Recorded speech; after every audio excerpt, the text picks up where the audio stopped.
સ્વામિનારાયણ સ્વામિનારાયણ સ્વામિનારાયણ સ્વામિનારાયણ સ્વામિનારાયણ સ્વામિનારાયણ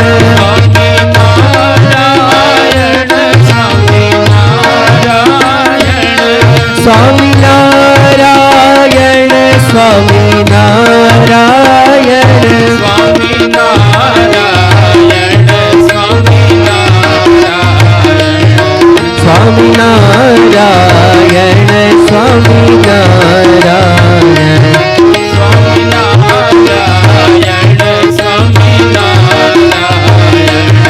સ્વામિનારાયણ સ્વામિનારાયણ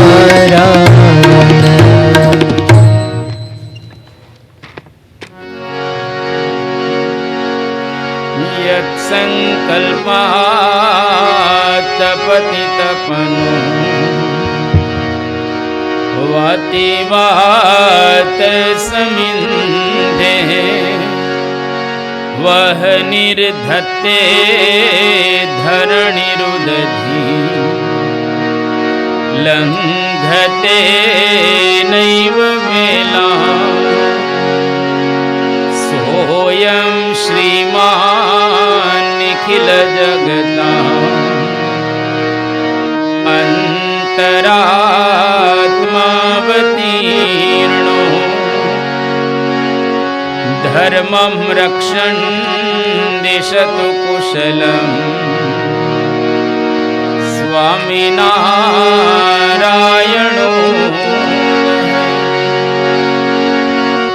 યદરોમ વિવરેલીના અંડાનાં કોટયઃ પૃથક્ તદક્ષરં ગુણાતીतं નમામ્યહં ભગવતે શ્રી સ્વામિનારાયણાય નમો નમઃ શ્રી અક્ષર પુરુષોત્તમાભ્યામ નમો નમઃ શ્રી ગુણાતીતાનંદ સ્વામી મહારાજાય નમો નમઃ શ્રી ભગતજી મહારાજાય નમો નમઃ શ્રી શાસ્ત્રીજી મહારાજાય નમો નમઃ શ્રી યોગીજી મહારાજાય નમો નમઃ શ્રી પ્રમુખ સ્વામી મહારાજાય નમો નમઃ શ્રી મહંત સ્વામી મહારાજાય નમો.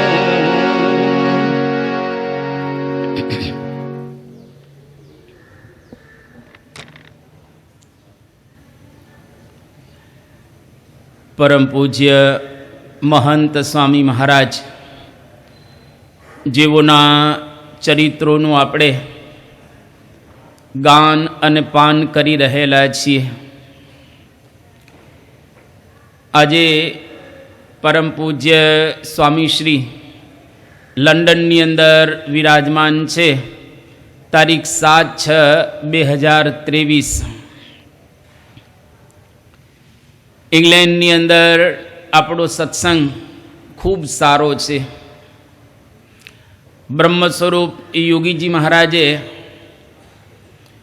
1970માં ત્યાં આગળ મંદિરનું નિર્માણ કર્યું. એની પહેલાંથી સત્સંગ યુકે અને યુરોપના દેશોની અંદર પ્રારંભ થયો. યુકે અને યુરોપના દેશોમાંથી ઘણા બધા સંતો પણ થયેલા છે. અત્યારે યુકેની અંદર અને યુરોપના દેશોમાં ખૂબ સારો સત્સંગનો વિકાસ થયો છે. લગભગ 44 જેટલા યુરોપના દેશો રહેલા છે. એમાં ઇંગ્લેન્ડ મુખ્ય ગણાય અને ઇંગ્લેન્ડની અંદર સત્સંગ ખૂબ દિન પ્રતિદિન વધતો જાય છે. યુકેની અંદર આજે 3 સાધકો જેને ત્યાગાશ્રમની દીક્ષા ગ્રહણ કરી. પરમ પૂજ્ય સ્વામી બાપા દીક્ષા આપી અને આ 3 જે નવા સંતો થયા, પાર્ષદો થયા, એને ઉદ્દેશી અને બાપા આશીર્વાદ આપે છે. બહુ સુંદર બાપાએ ત્યાગાશ્રમની શિક્ષા અને દીક્ષા આપી. આશીર્વાદની અંદર બાપા એવું કહે છે કે પૂર્વ જે તમે નામ ધારણ કર્યું હતું એ નામ નાશવંત છે. આપણું શરીર નાશવંત છે, ક્ષણિક છે. અને જે નામ આપણે ગ્રહણ કરેલું એ નામ કોઈના શાશ્વત રહ્યા નથી. દેહ પૂરતું એ નામ હતું. હવે આપણે બ્રહ્મકોટીની અંદર પ્રવેશ કર્યો છે. હવે આપણે ગ્રહસ્થ આશ્રમમાંથી, બ્રહ્મચર્ય આશ્રમમાંથી હવે ત્યાગાશ્રમની અંદર પ્રવેશ કર્યો છે. તો હવે આપણે બ્રહ્મકોટીમાં આવ્યા. જો ગળથુથીમાંથીને જ આવા સંસ્કારો સંતોને આપવામાં આવે છે. પછી સ્વામી આશીર્વાદની અંદર કહે છે કે માતા પિતાને ધન્ય છે કે તમારા પુત્રોને તમે સાધુ થવા માટે આપ્યા. એટલે માતા પિતા પણ ખરેખર ધન્યવાદને પાત્ર રહેલા છે કે આવા ભણેલા ગણેલા સંસ્કારી છોકરાને સાધુ થવા માટે આપ્યા. અને સંતોને કહે છે કે સ્ત્રી અને ધનનો ત્યાગ જીવમાંથી કરવાનો છે. પછી કહ્યું કે BAPSના સાધુ થયા એટલે ધર્મ નિયમની ખૂબ દ્રઢતા આપણે રાખવી. યોગી બાપાના વખતની અંદર યોગી બાપાએ અમને આ ધર્મી અને સંસ્કારો આપ્યા છે. આપણે BAPSના સાધુ છીએ તો જીવમાંથી સ્ત્રી અને ધનનો ત્યાગ રાખવો આપણી શોભા રહેલી છે. પછી સ્વામીએ બહુ સરસ વાત કરી કે નિયમ ધર્મની અંદર બિલકુલ બાંધછોડ નહીં કરવાની.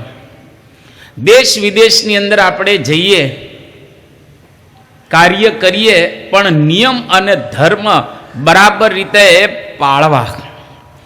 ત્યાર પછી સ્વામી કહે છે કે યોગીજી મહારાજે અમને 51ને દીક્ષા આપેલી. 51માંથી અત્યારે સ્વામી બોલે છે કે 1100થી ઉપર સાધુઓ થઈ ગયા.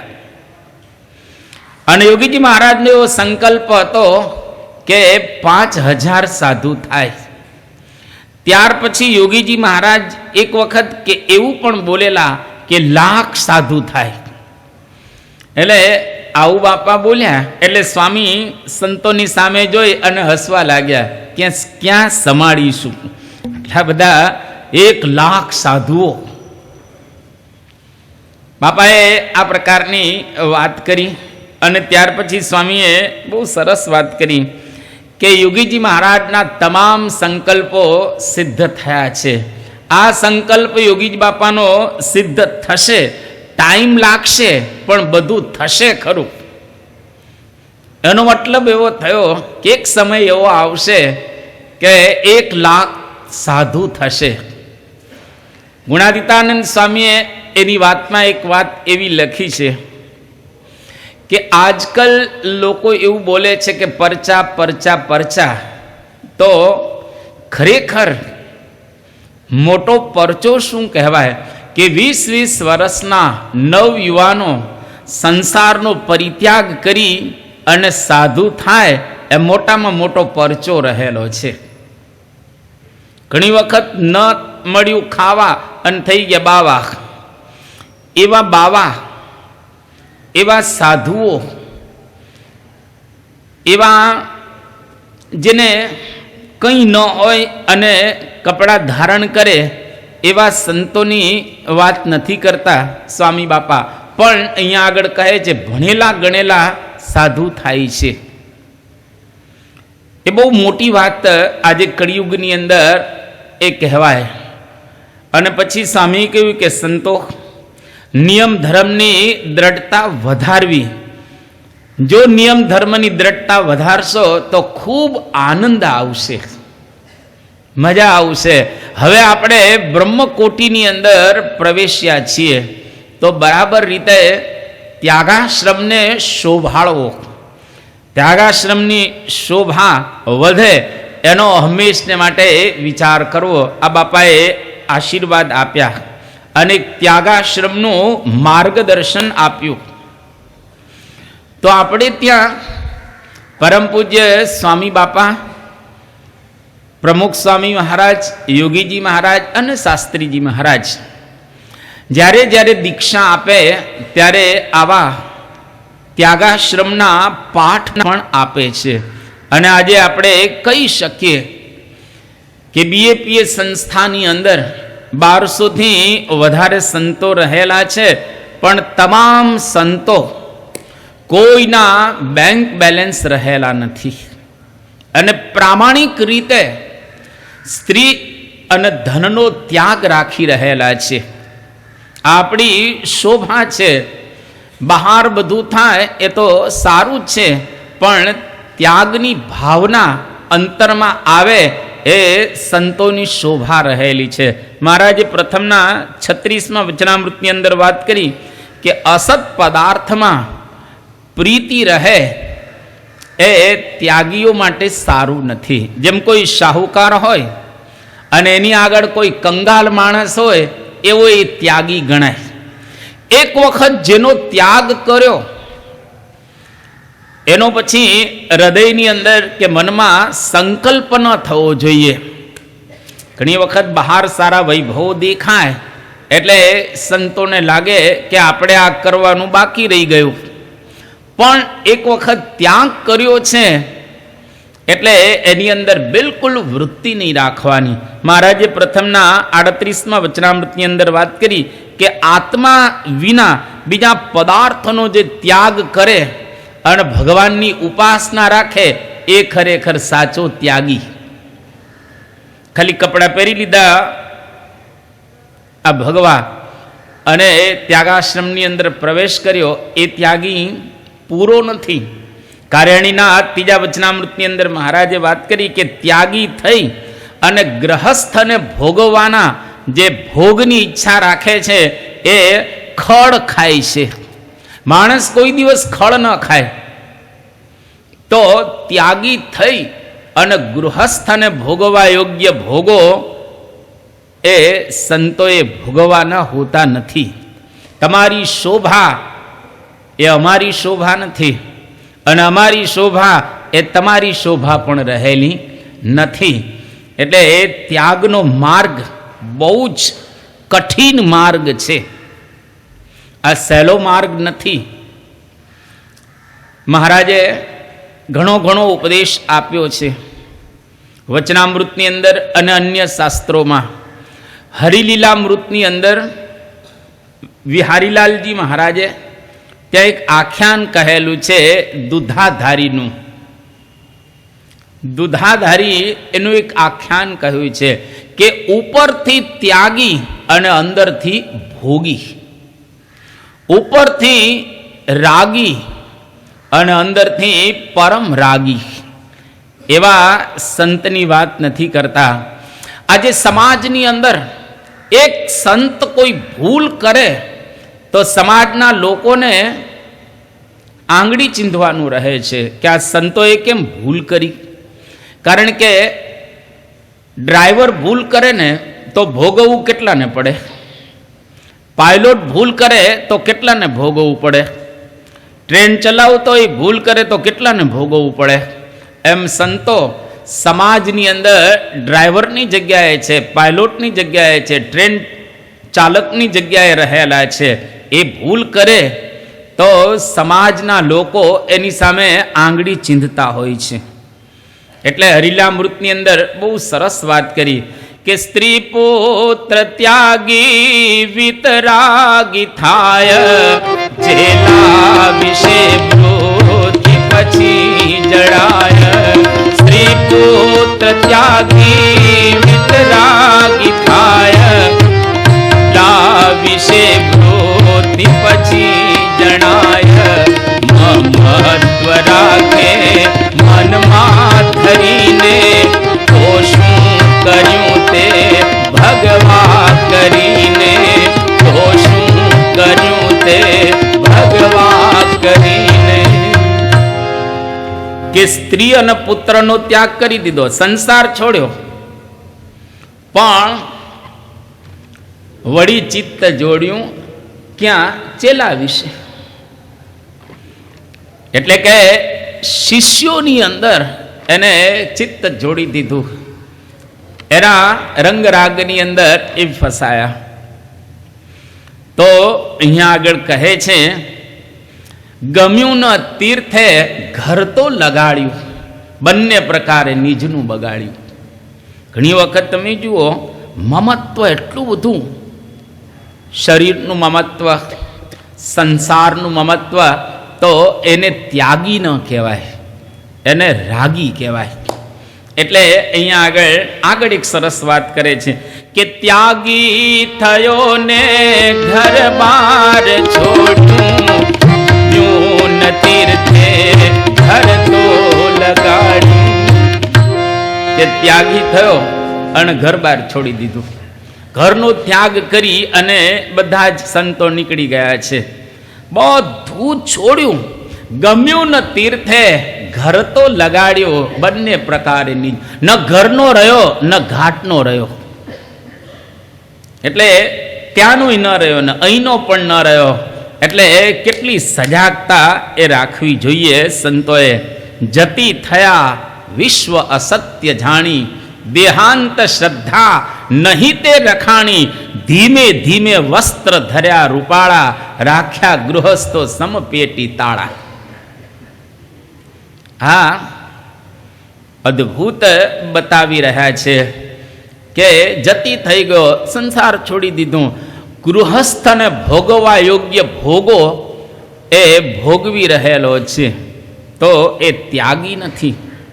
ને છેલ્લે બહુ સરસ ઉપદેશ આપતા કહે છે કે અતીત થો વિશ્વ વ્યતીત થઈને, વંજા હતા તે વનવાસ જઈને. ધીમે ધીમે ત્યાં વિપણું ગયું છે, ગૃહસ્થ માથે ભગવું રહ્યું છે. કે ગૃહસ્થની ઉપર ભગવું કપડું કહેવાય ખાલી. અંદર તો ગૃહસ્થ જ રહેલો છે, પણ બહારથી એને કપડાં ધારણ કર્યા છે. એટલે ત્યાગીઓની જવાબદારી છે. આપણો સંપ્રદાય ઉજળો સંપ્રદાય કહેવાય, આપણો સંપ્રદાય શુદ્ધ સંપ્રદાય કહેવાય. એટલે બરાબર રીતે આપણા ગુરુઓ વર્તતા હતા, અને આજે સંતોએ પણ બરાબર રીતે વર્તવું જોઈએ અને વર્તી રહેલા છે. ત્યાગી થવું એટલે તપ કરવાનું હોય છે અમારે. કયા પ્રકારનું તપ? તો શરીરનું તપ, ઇન્દ્રિયોનું તપ, અંતઃકરણનું તપ અને વૃત્તિઓને પાછી વાળવાનું તપ. આ પણ સરસ રીતે બતાવવામાં આવ્યું કે ત્યાગી થવું તે તપને જ કાજે, ખાવા પીવા કે નહીં લોક લાજે.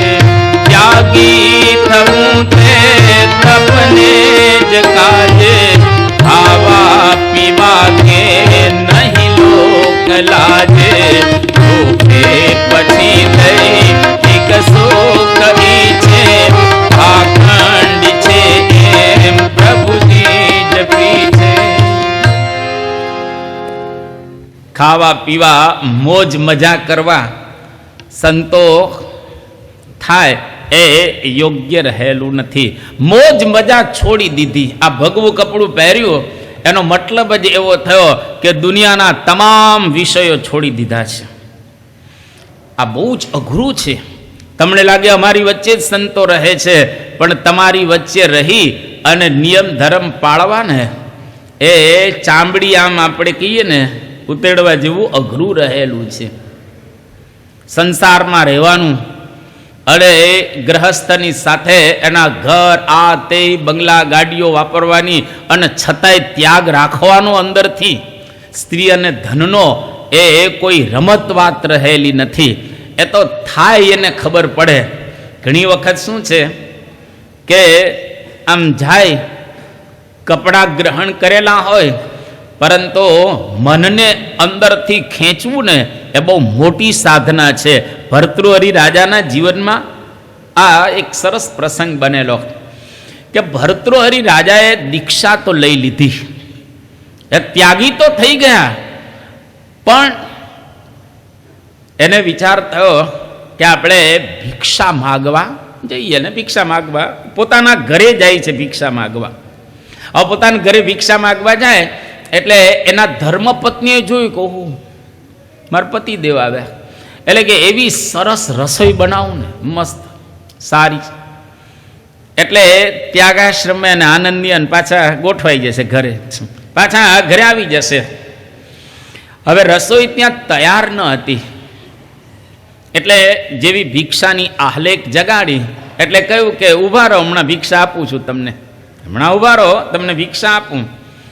અને બાઈ અંદર બનાવવા માટે જાય છે અને કહે છે કે રહો તો રાજા રસોઈ કરું, જમતા જાવો જોગી ધાજજી, વીરની પજાવું ક્ષણું એકમાં, તે તો ભિક્ષાને ખાજજી, જંગલ વસાવ્યો જોગી. કે એવી સરસ ખીર બનાવો તો બધું યાદ આવે. ખાવાથી વિકારો ઉત્પન્ન થતા હોય છે. જો ખાવામાં ધ્યાન ન રાખો તો ચોક્કસ વિકારો થાય. અન્ન પોતાનો ભાગ ભજવે જ, એટલે આપણે ભગવાનને ધરાવીએ છીએ, પ્રાર્થના જમતા પહેલા કરીએ છીએ અને મહારાજ સ્વામીને વ્યવસ્થિત ધરાવીને ખાઈએ છીએ કે આ અન્નદેવ આપણી અંદર વિકાર ઉત્પન્ન ન કરે. બહુ અઘરું છે. આપણે કહીએ ને જેવું અન્ન એવું મન, અન્નની શુદ્ધિ મનની શુદ્ધિ આ અગત્યનું રહેલું છે. તો રહો તો રાજા રસોઈ કરો, જમતા જાઓ જોગી રાજજી. પણ આ તો અસલ ત્યાગી હતા, અને અસલ ત્યાગી હોય એ કોઈ દિવસ વિષયમાં લોપાય નહીં, એ કોઈ દિવસ ન રહે વિષયની અંદર. એટલે રાજા કહે છે કે આહાર કારણે ઉભો રહે, કરી એકની આશજી, તે જોગી નહીં ભોગી જાણવો, અંતે થાશે વિનાશજી, ત્યાગ ન ટકે તે વૈરાગ્ય વિના, કરીએ કોટી ઉપાયજી. કે ત્યાગ એ વૈરાગ વિના ન ટકે. આહાર કારણે કોઈ ઊભો રહે એ જોગી ન હોય, એ ભોગી હોય. તમે જ્યારે ગ્રહસ્થ છો તો સંતો ઓર્ડર આપે છે ફલાણું બનાવજો, ઢીકડું બનાવજો, આ બનાવજો, આજે લઈ આવજો.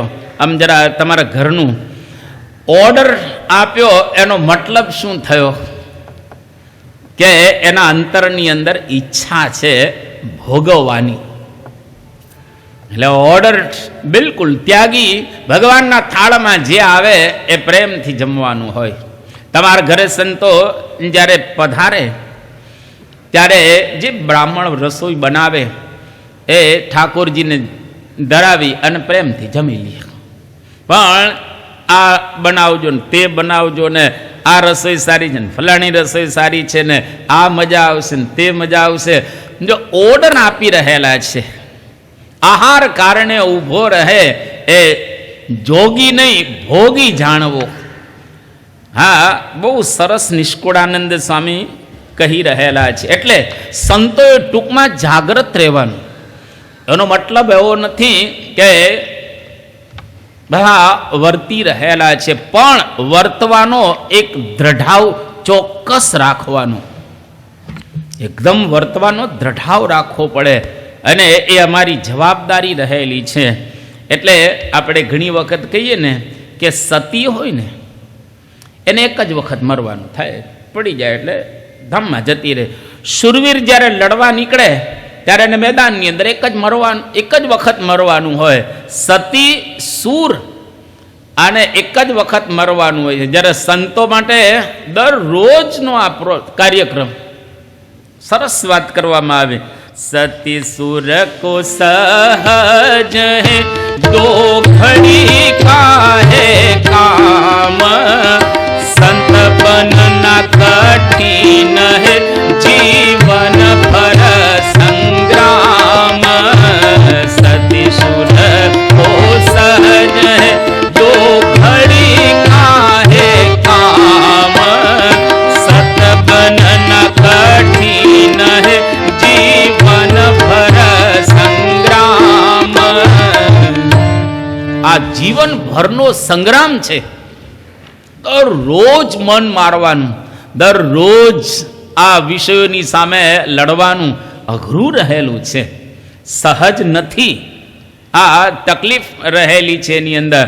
તો અહીંયા આગળ પરમ પૂજ્ય મહંત સ્વામી મહારાજ સાધુ દીક્ષા લેનારને આ પ્રકારનો ઉપદેશ આપી રહેલા છે. હજુ તો પ્રારંભ કરે છે ત્યાગાશ્રમની અંદર, પણ ગળથુથીમાં દરેક સંતોને આવા નિયમ અને ધર્મ પરમ પૂજ્ય સ્વામી બાપા સમજાવે છે. દર વર્ષે પૂજ્ય સંતોની શિબિર થાય છે. શાના માટે? તો કે પૂજ્ય સંતો પણ સાધના માર્ગની અંદર આગળ વધે, નિયમ ધર્મની અંદર ચ્યુતિ ન આવે, નિયમ ધર્મ બરાબર રીતે પાડી શકે, એના માટે આ સંતો આગળ વધતા હોય છે. અને આજે આપણા સંતો સમગ્ર વિશ્વમાં બધે જ ફરે છે, પણ બધી જગ્યાએ એક જ સરખા કપડાં, એક સરખો કલર, એક દિવસે મુંડન અને એક જ પ્રકારનું આખું એક વાતાવરણ. તમે અહીંયા જુઓ કે પછી બીજા મંદિરમાં જાઓ કે અમેરિકા જાઓ કે ઇંગ્લેન્ડ જાઓ, આખા સંપ્રદાયની અંદર એક જ સરખું બધું. બધા સંતો પથ્થરમાં જ જમે, બધા સંતો આ પ્રમાણે જે નિયમ આપણા બતાવવામાં આવેલા છે એ જ પ્રમાણે રહે. પછી પ્લેનમાં બેસવાનું હોય કે બસમાં બેસવાનું હોય કે ટ્રેનમાં બેસવાનું હોય, સ્ત્રીધનનો ત્યાગ એટલે ત્યાગ, એમાં ક્યાંય બાંધછોડ કોઈ સંતો કરતા. આજે પરદેશમાં સંતો ફરે છે ને બહુ તકલીફ હોય, કારણ કે વારે વારે એને પ્લેનમાં જવાનું હોય અને પ્લેનની અંદર વ્યવસ્થા કરવી થોડીક અઘરી પડતી હોય છે. ત્યાં એર હોસ્ટેસ હોય, આ બધું સાચવવું અઘરું પડે. પણ સંતો એ સાથે યુવકને લે અથવા તો આગળથી બધી વ્યવસ્થા કરી અને જાય, જેથી કરીને કોઈ તકલીફ એને ન પડે. તો આ પ્રકારે બધા સંતો અત્યારે વર્તી રહેલા છે. અન્યથા બ્રહ્માનંદ સ્વામીએ બહુ સરસ વાત કરી કે ખાલી મુંડન કરાવી નાખો એમાં કંઈ, અને ભગવા કપડાં પહેરી લો એમાં કંઈ આમ સાધુની શોભાય નથી અને સાધુ થયેલા ગણાય નહીં. બ્રહ્માનંદ સ્વામી એક છંદ લખ્યો છે કે સંત ભેખ ધરે અરુ દ્વેષ ધરે લવલેશ વિચારન જોવતા હૈ. આ બ્રહ્માનંદ સ્વામી કે સંત ભેખ ધરે અરુ દ્વેષ ધરે લવલેશ વિચાર ન જોતા હૈ. ઘટ ભીતર તો અતિ મેલ ભર્યા और बाहर तन को धोता है। तेरे अंतर जाल जपी नहीं काम की, राम की के लिए रोवता है। ब्रह्मानंद कहे माही से मन मुंडे, बिन मूंड मुंडे क्या होता है। मन न मुंडाए त्या सुधी मूंड मुंडाए क्या होता है। मुंडन करे એટલે થોડા સાધુ થઈ જવાનો હોય છે। ટૂંકમાં આ સંતોએ નિયમ અને ધર્મની અંદર બરાબર રહેવું અને આજે ખરેખર આપણે દરેક સંતોને વંદન કરીએ, ભાગે લાગીએ કે આપણા સંતો બહુ સરસ રીતે વર્તી રહેલા અને બે સંતોનો જ નિયમ છે। દેશ વિદેશમાં જાય તો બે સંતો સાથે હોય। આ મંદિરનો ગેટ છોડો એટલે બે સંતો જ હોવા જોઈએ। એકલો સંત તમને દેખાય કોઈ બહાર બજારમાં, સમજી લેવું આપણા સંપ્રદાયમાંથી નીકળી ગયો છે, હવે હે કાર્યક્રમ પૂરો થયો છે।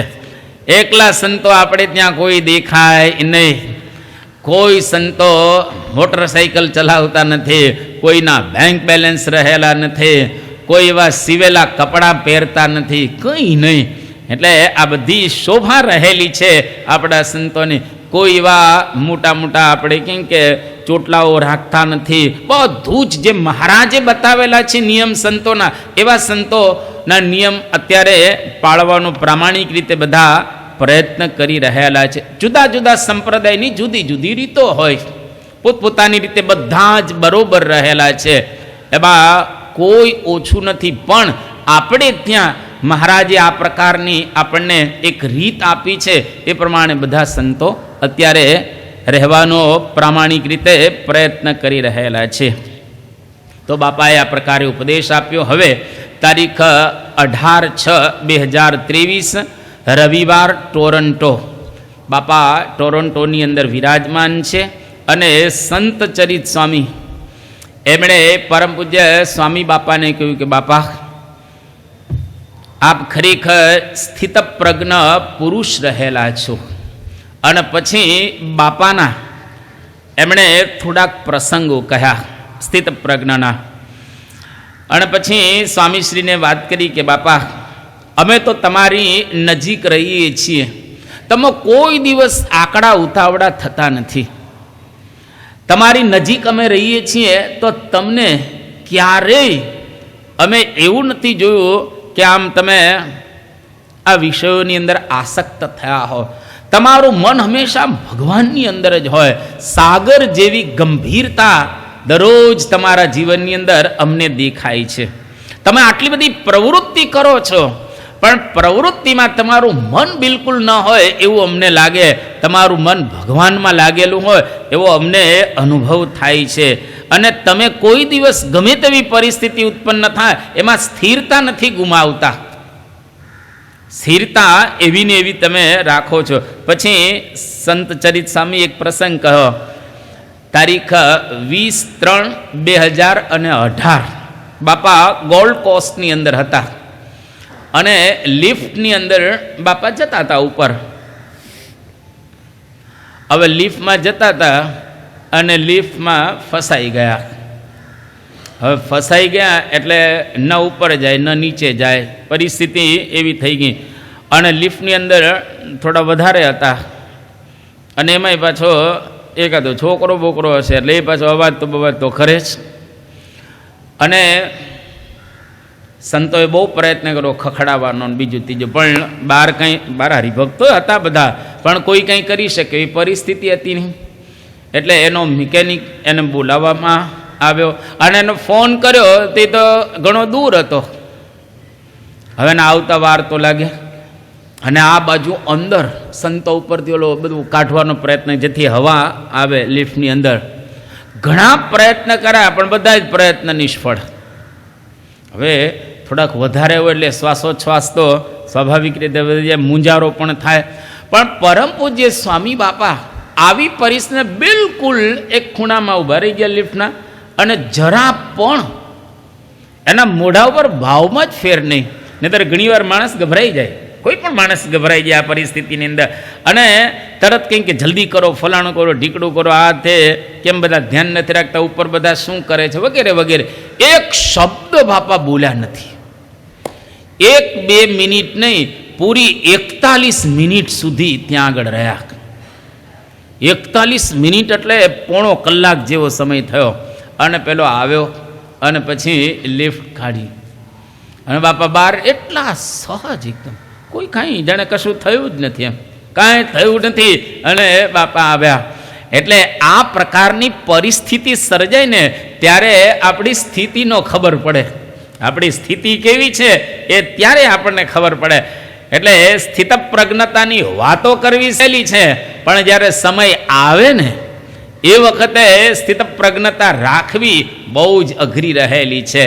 ગીતાની અંદર ભગવાન કૃષ્ણચંદ્ર અર્જુનને સ્થિતપ્રજ્ઞતાના લક્ષણો બતાવે છે.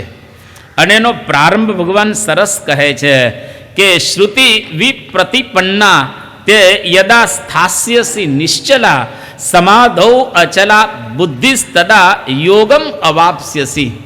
કે અર્જુન, જુદા જુદા શબ્દો સાંભળવાથી જે તારી બુદ્ધિ વિચલિત થયેલી છે, એ વિચલિત થયેલી બુદ્ધિ જ્યારે પરમાત્મામાં સ્થિર થશે ત્યારે તું સ્થિતપ્રજ્ઞ થઈશ. આપણા હજારો શબ્દો સાંભળતા આવેલા છીએ, આ કરું તે કરું ફલાણું ઢીકડો. એટલે આપણી બુદ્ધિ છે જાત જાતનું આખો દિવસ વિચારી રહેલી. પરમાત્મામાં સ્થિર ક્યારે થશે? અને જે દિવસે પરમાત્મામાં સ્થિર થશે ત્યારે આપણે સ્થિત પ્રજ્ઞતા પ્રાપ્ત કરી શકીશું. એની પહેલા સ્થિત પ્રજ્ઞતા નહીં આવે આ વાસ્તવિકતા રહેલી છે. એટલે પહેલાં તો બુદ્ધિને સ્થિર કરવાની છે. કારણ કે આ બુદ્ધિ હજારો પ્રકારે વિચારતી હોય છે, સંકલ્પ વિકલ્પ કરતી હોય છે, અને નિશ્ચયો કરે, સંશયો કરે, વગેરે વગેરે. પણ એકદમ સ્થિર થઈ જાય ત્યારે સમજી લો કે હવે સ્થિત પ્રજ્ઞતાના રસ્તે આપણે ચડી ગયા છીએ. અનેક સમય એવો આવશે સ્થિર થઈ જશો. આ અઘરું છે, આ બહુ જ અઘરું રહેલું છે. કૃષ્ણ ભગવાન અર્જુનને ગીતાની અંદર ઘણું સમજાવે છે. અને આમ તો એમને યુદ્ધ જ કરાવવું હતું, બીજું કંઈ કરાવવું નહોતું, યુદ્ધ જ કરાવવું હતું કૃષ્ણ ભગવાન. પણ યુદ્ધ કરાવતી વખતે અર્જુનને કહે છે કે તારી બુદ્ધિ સ્થિર કરને તો હું તને જે કહું છું ને એ સમજાશે. એટલે અર્જુને કહ્યું કે ભગવાન બહુ અઘરું છે, બુદ્ધિને સ્થિર કરવી અઘરી રહેલી છે, કેવી રીતે થાય એ મને બતાવો. અને એમાં કૃષ્ણ ભગવાનને અર્જુન પ્રશ્ન પૂછે, સ્થિત પ્રજ્ઞસ્ય કા ભાષા સમાધિસ્થસ્ય કેશવ સ્થિત દિહિ કિમ પ્રભાષેત કિમાસીત વ્રજેત કિમ. અદ્ભુત આ પૂછે છે કે સ્થિત પ્રજ્ઞ પુરુષના લક્ષણો શું? કા ભાષા, ભાષા એટલે લક્ષણ. આપણે જે બોલીએ છીએ ગુજરાતી ભાષા એમ ભાષા નહીં, પણ સ્થિત પ્રજ્ઞ પુરુષના લક્ષણો કેવા હોય? એ કઈ રીતે બોલે, કઈ રીતે બેસે અને કઈ રીતે ચાલે. આ એકદમ સરળ છે ને, કઈ રીતે બેસે, બોલે ને ચાલે. પણ એ ત્રણની અંદર ત્રણ યોગ કયા? બોલે કઈ રીતે, બેસે કઈ રીતે અને ચાલે કઈ રીતે, એમાં ત્રણ યોગ કયા? આખી ગીતા આટલામાં સમાઈ ગયેલી છે. આટલામાં જ ગીતા સમાઈ ગયેલી. ટૂંકમાં આખી ગીતાનો હું તમને સાર કહું. આખી ગીતા 700 શ્લોક એને આપણે સમજી શકીશું. ભગવાન કૃષ્ણ અર્જુનને કહે છે કે અર્જુન, જો સ્થિતપ્રજ્ઞ પુરુષ હોય એના કેવા લક્ષણ હોય, એમ કરીને 18 શ્લોક કહે છે. હું તમને ભાવાર્થ રૂપે થોડી વાત અહીંયા આગળ કરીશ. 18 શ્લોક તો થોડા આપણા માટે અઘરા પડે, અઘરા તો ન પડે, પણ થોડોક સમય વધારે એ જાય. એમાં પહેલો શ્લોક કહે છે શું?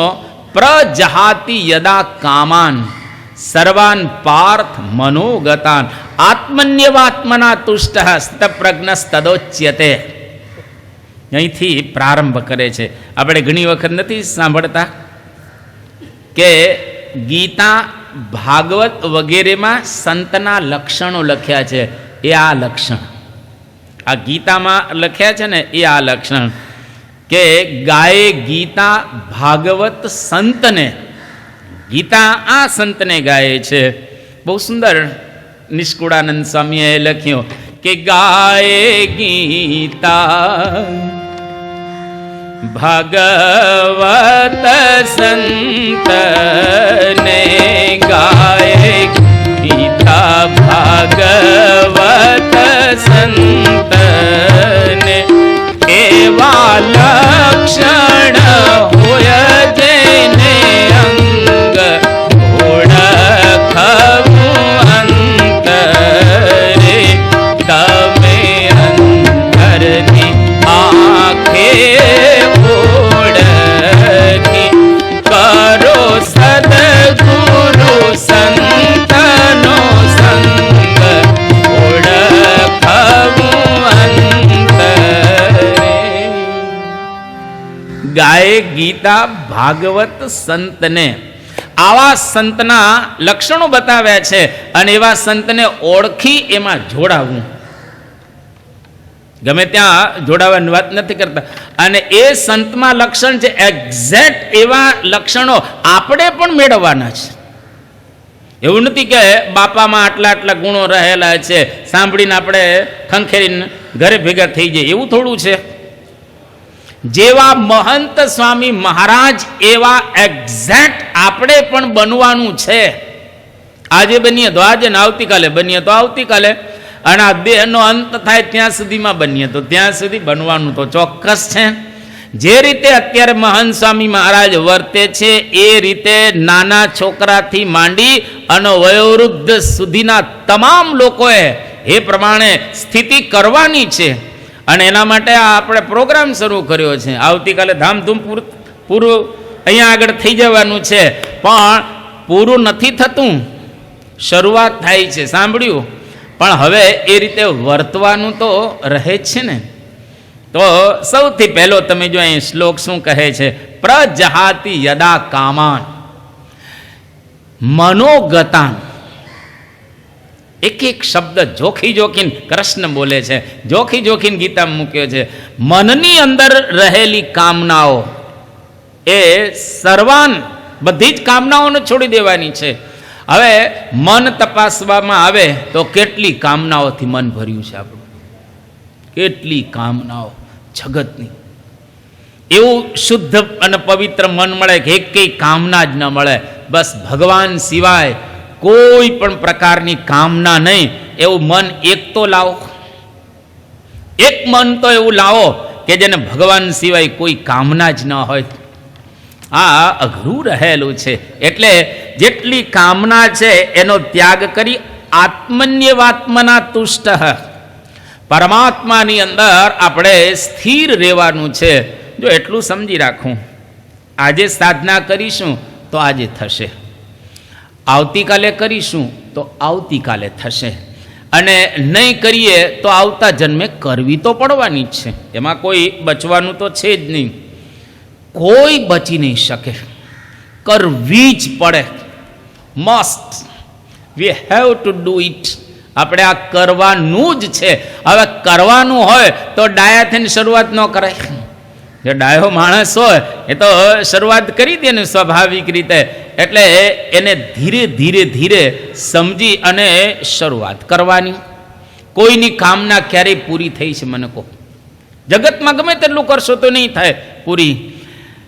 બહુ સરસ ગાયું નિષ્કુળાનંદ સ્વામીએ કે નર ઈચ્છે છે નરેશ થાવા, રાજા ઈચ્છે અમર લોક જાવા, અમર ઈચ્છે છે ઇન્દ્ર પદવી, ઇન્દ્ર ઈચ્છે આવા આદ્ય કવિ,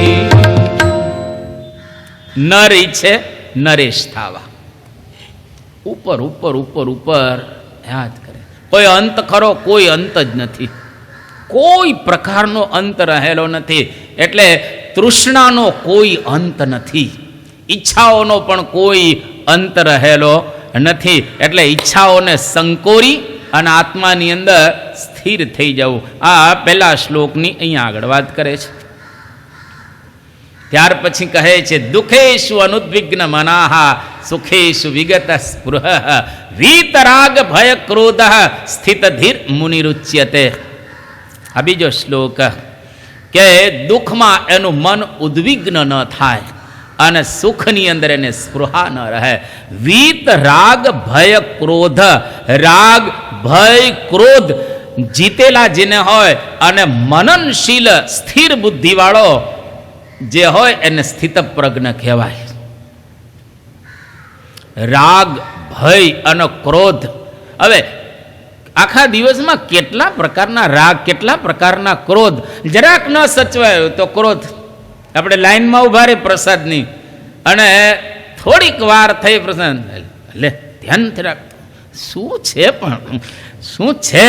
તમે જુઓ ઘરમાં હજારો પ્રકાર આપણે ક્રોધ આખા દિવસમાં કરી નાખતા હોય છે અને કેટલા ભય હોય છે, કેટલા પ્રકારના ભય, હજારો ભય આપણને હોય છે.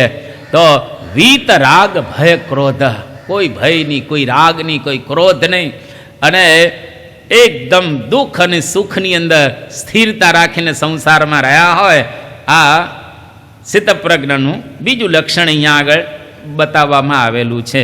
ત્યાર પછી બહુ સરસ આગળ કહે છે કે સ્થિતપ્રજ્ઞ જે પુરુષ હોય એના જીવનની અંદર કેવું બને, તો કે યહ સર્વત્રાનભી સ્નેહ તત્ત પ્રાપ્ય શુભાશુભમ નાભિનંદતી ન દ્વેષ્ટિ તસ્ય પ્રજ્ઞા પ્રતિષ્ઠિતા યદા સંહરતે ચાયમ કુર્મોંગાનીવ સર્વશ ઇન્દ્રિયાણી ઇન્દ્રિયાર્થેભ્યઃ તસ્ય પ્રજ્ઞા પ્રતિષ્ઠિતા. બે શ્લોક, એનો ભાવાર્થ શું રહેલો છે? યહ સર્વત્ર અનભિસ્નેહ તત્ત પ્રાપ્ય શુભા શુભમ. તમને શુભ મળે કે અશુભ મળે, બેમાંથી એક તો મળતું ને સારું મળે અથવા તો ખરાબ મળે આપણે કહીએ, એની નાભિનંદતી ન દ્વેષ્ટિ. સારું મળે તો આનંદ ન થાય અને ખરાબ મળે તો દ્વેષ ન કરે. સારું ને ખરાબ જે મળવાનું એ મળે અને એમાં આપણું જીવન પસાર કરીએ.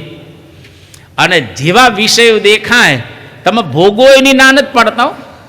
ગીતા એવું નથી કહેતા તમે ભોગવોની વિષય, એ ગીતા કોઈ દિવસ એવું ન બોલે.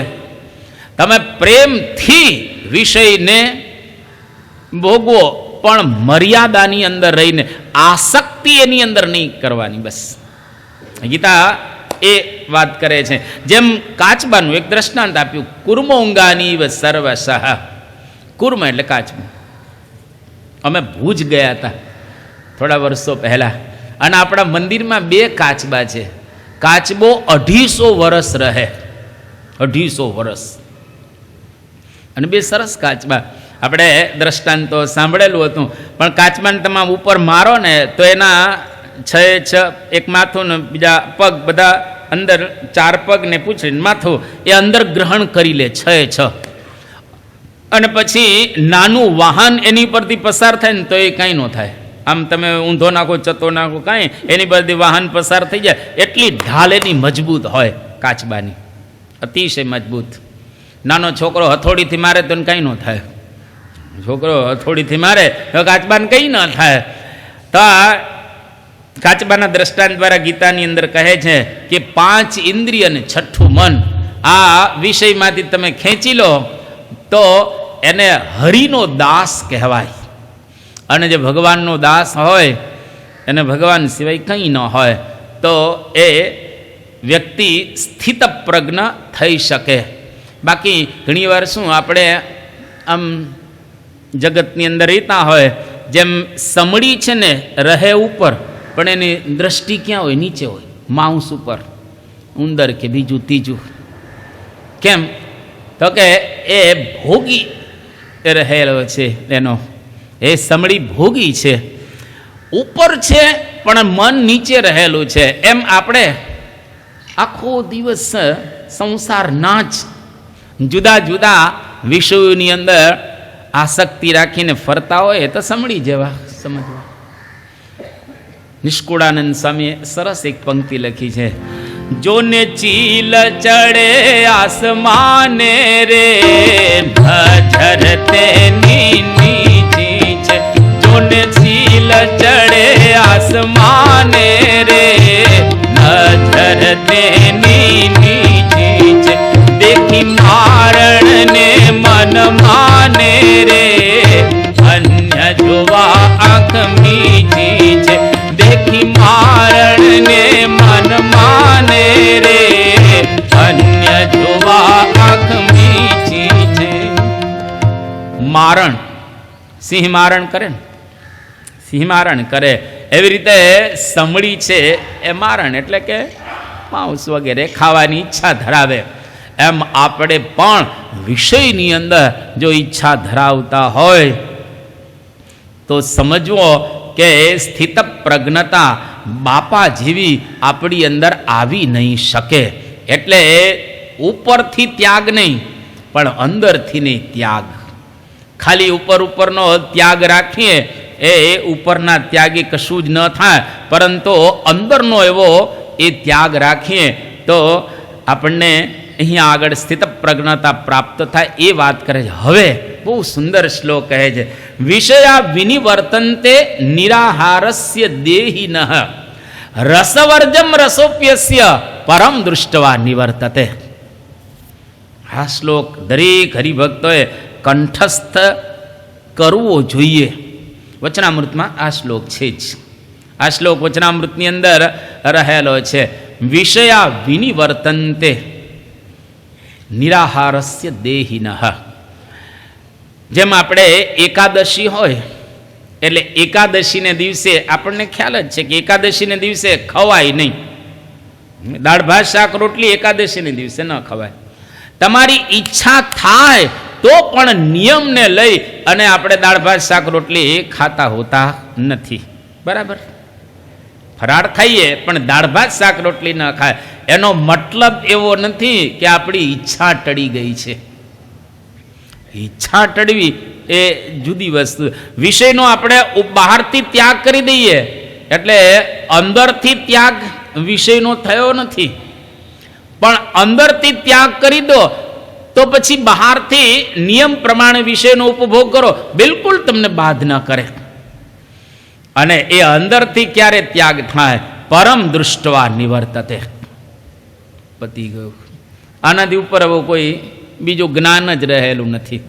પરમ દૃષ્ટવા પરમાત્માનો સાક્ષાત્કાર થાય, સમજી લો તમામ વિષયો હવે ટળી જશે. તમામ વિષયો ભગવાન દેખાશે અંદર. એ વખતે કોઈ પ્રકારના વિષય નહીં રહે.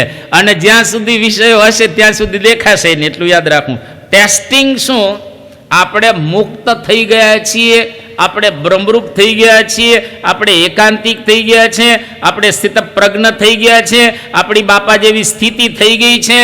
એનું ટેસ્ટિંગ શું? કે જે દિવસે અંદર ભગવાન દેખાવાનો પ્રારંભ થશે, સમજી લો આધ્યાત્મિક માર્ગ પૂરો થઈ ગયો. મધ્યનું 8મું વચનામૃત વાંચજો અને થઈ શકે એવું છે. એવું નથી કે ન થાય. હિંમત જોઈએ. જેમ કમાઈ શકાય છે એમ આ થઈ શકે. હા, નાના છોકરા કરી શકે. જો ગોરધનભાઈની બાજુમાં પેલો નાનો છોકરો બેઠો છે. હવે એનું નામ તો મને ખબર નથી, પણ જે હોય તે નામ. હવે નાનો છોકરો છે એ શું સમજતો હશે?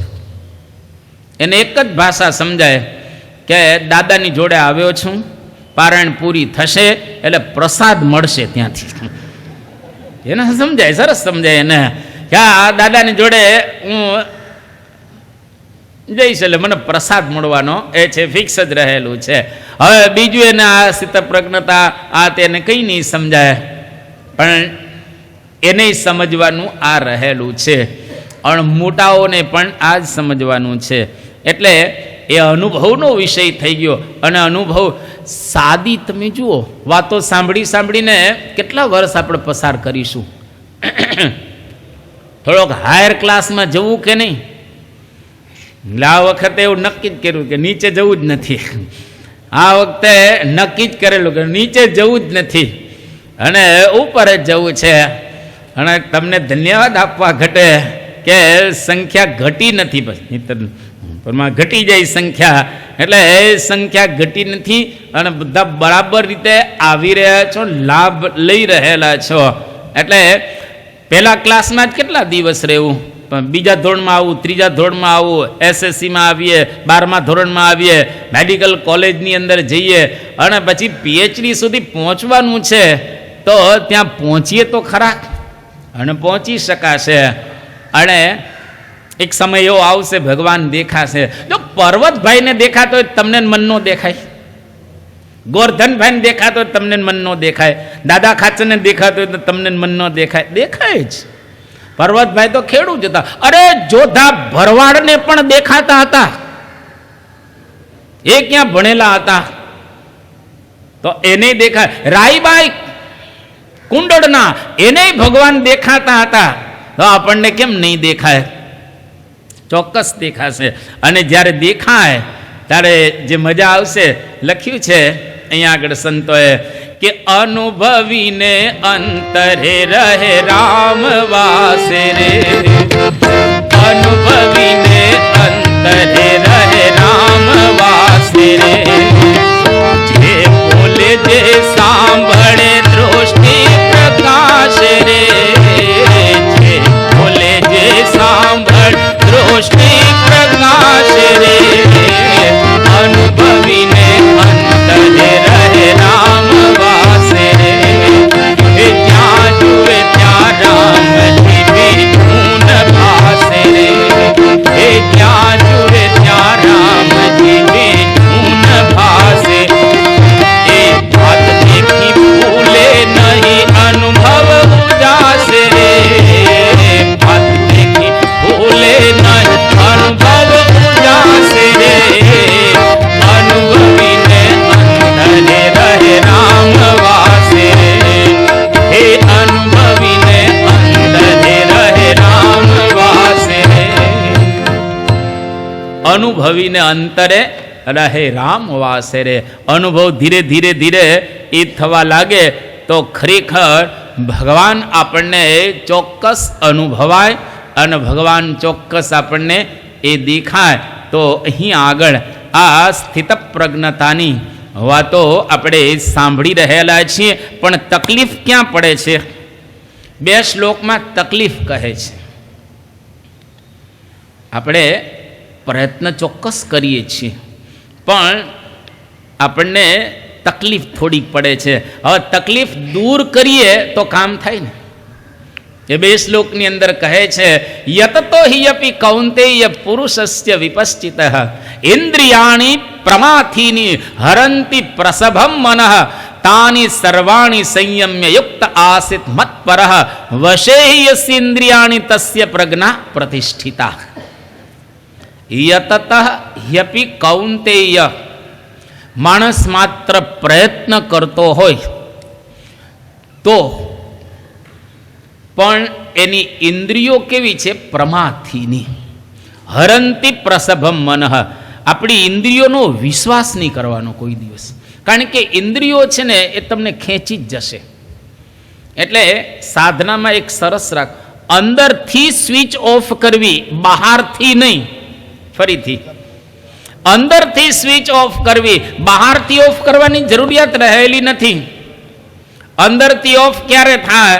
તો કે મનની અંદર જે વિષયો રહેલા છે ત્યાંથી સ્વિચ ઓફ કરી દો એટલે ઇન્દ્રિયો જશે જ નહીં. આપણે સાધના ઊંધી કરીએ છીએ, ઇન્દ્રિયોને આ પ્રકારે રોકીએ છીએ, પણ મનને પહેલા રોકો ને. સૌથી અંદર આત્મા છે, એની પછી અંતઃકરણ છે, એના પછી ઇન્દ્રિયો રહેલી છે, એના પછી પ્રાણ રહેલા છે, અને એના પછી શરીર રહેલું છે.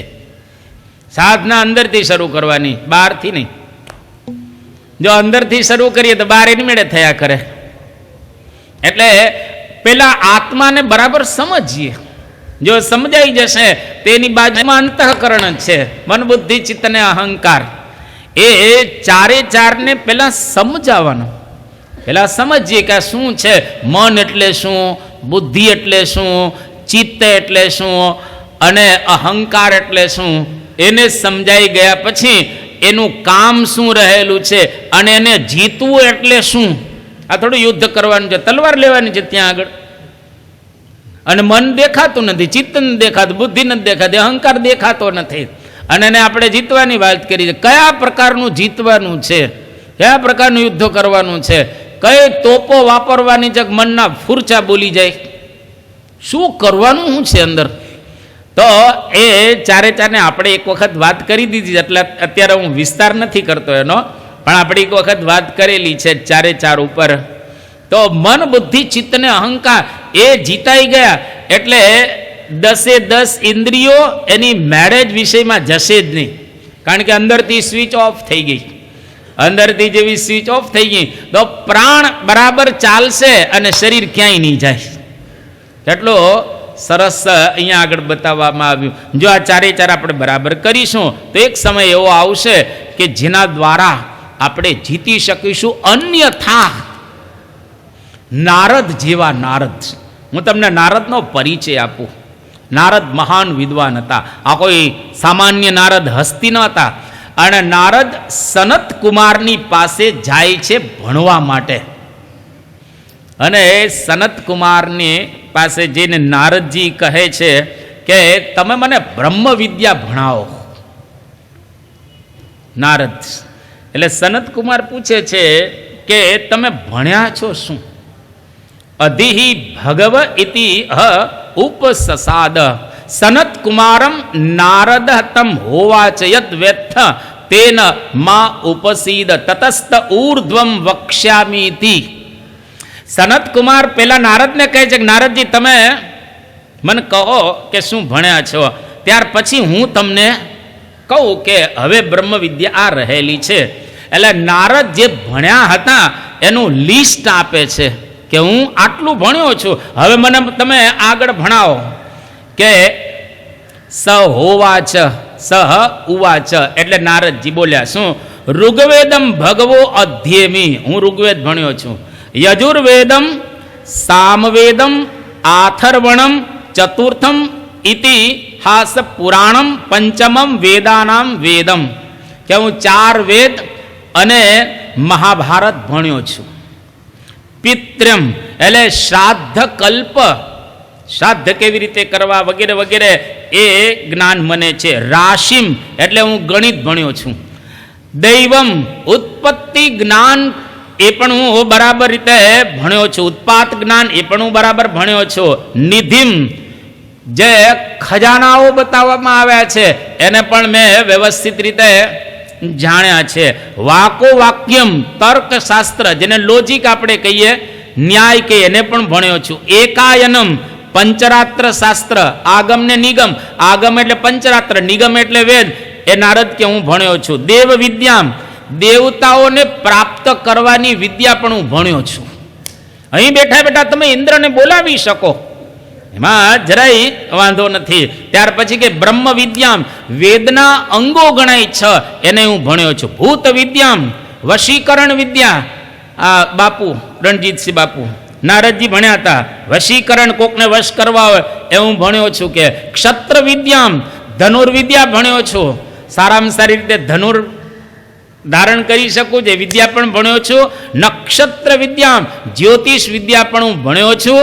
સર્પદેવ જન વિદ્યામ સર્પ વિદ્યા, નૃત્ય ગીત વિદ્યા અને આયુર્વેદ એ પણ હું ભણ્યો છું. એ તદ ભગવો અધ્યેમી આટલું હું ભણ્યો છું. એટલે કે 21 વિષયની અંદર નારદજી પીએચડી થયેલા હતા. હવે આને શું ભણાવવાનું, હવે આને ભણાવવાનું શું? પણ નારદ શું કહે છે? સહ અહમ ભગવ મંત્રવિદ એવ અસ્મિ ન આત્મવિદ શ્રુતમ હિ એવ મે ભગવદ દૃશેભ્ય તરતિ શોકમ આત્મવિદ ઇતિ સહ અહમ ભગવ શોચામી તમ મા ભગવાન શોકસ્ય પારમ તારયતુ ઇતિ તમ હોવાચ યદ્વૈ કિંચ એતદ અધ્યગિષ્ઠા નામ એવ એતત. આ ઉપનિષદ નો મંત્ર રહેલો છે કે હું મંત્રને જાણું છું પણ આત્મવિદ આત્માને જાણતો નથી. એ આત્મવિદ્યા બ્રહ્મ વિદ્યાને જાણતો નથી, એટલે હું શોકથી પર થઈ શકતો નથી. તમે મને એવી વિદ્યા શીખવાડો જેના દ્વારા હું શોકથી પર થઈ શકું. અને ભગવાનને મેળવી શકું, આ નારદ બોલે છે, એનો જવાબ હું કાલ આપીશ. આજે અહીંયા આગળ બંધ કરી દઈએ, ટાઈમ થઈ ગયો છે. કાલે જવાબ મળશે અને કાલે બાપાના આપણે એક બી પ્રસંગો પણ સાંભળીશું અને કાલે રંગે ચંગે પારાયણની આપણે પૂર્ણાહુતિ કરીશું અહીંયા આગળ. અને જેટલાએ ધોતિયાની સેવા કરેલી છે બધાને કાલે બોલાવી લેજો, તમારા સગા વાલા બીજા ત્રીજા બધાને, કે અહીંયા આગળ બધા સંતો પધારશે. તમામ સંતોને, બધા જ હરિભક્તોને ધોતિયા ઓઢાડવાનો એક સુંદર અવસર પ્રાપ્ત થશે. એ આવતીકાલનો એ દિવસ રહેલો છે. આજે અહીંયા આગળ આપણે પારાયણને પૂર્ણ કરીએ છીએ. 2 મિનિટ ધૂન બોલાશે અને ત્યાર પછી આગળની જાહેરાત સાંભળી અને આપણે વિદાય લેશું. સ્વામી નારાયણ નારાયણ નારાયણ, સ્વામી નારાયણ નારાયણ નારાયણ, સ્વામી નારાયણ નારાયણ નારાયણ, સ્વામી નારાયણ નારાયણ નારાયણ, સ્વામી નારાયણ સ્વામી નારાયણ, સ્વામી નારાયણ સ્વામી નારાયણ, સ્વામી નારાયણ નારાયણ નારાયણ, સ્વામી નારાયણ નારાયણ નારાયણ, સ્વામી નારાયણ નારાયણ નારાયણ, સ્વામી નારાયણ નારાયણ નારાયણ. ટટ્ટાર બેસી 2 હાથ જોડી અને જે કંઈ આપણે સાંભળેલું છે એનું મનન કરતા કરતા આપણે ધ્યેય મંત્ર અને વિદાય શ્લોકની અંદર જોડાઈએ. ગુણાતીતમ ગુરુમ પ્રાપ્ય બ્રહ્મરૂપમ નિજાત્મનઃ વિભાવ્ય દાસ ભાવેન સ્વામિનારાયણં ભજે. શ્રીહરિં સાક્ષરં સર્વદેવેશ્વરં ભક્તિધર્માત્મજં દિવ્યરૂપં પરમ શાંતિદં મુક્તિદં કામદં કારણં સ્વામિનારાયણં નીલકંઠં ભજે શ્રીહરિ. આપણે આ પારાયણનો પ્રારંભ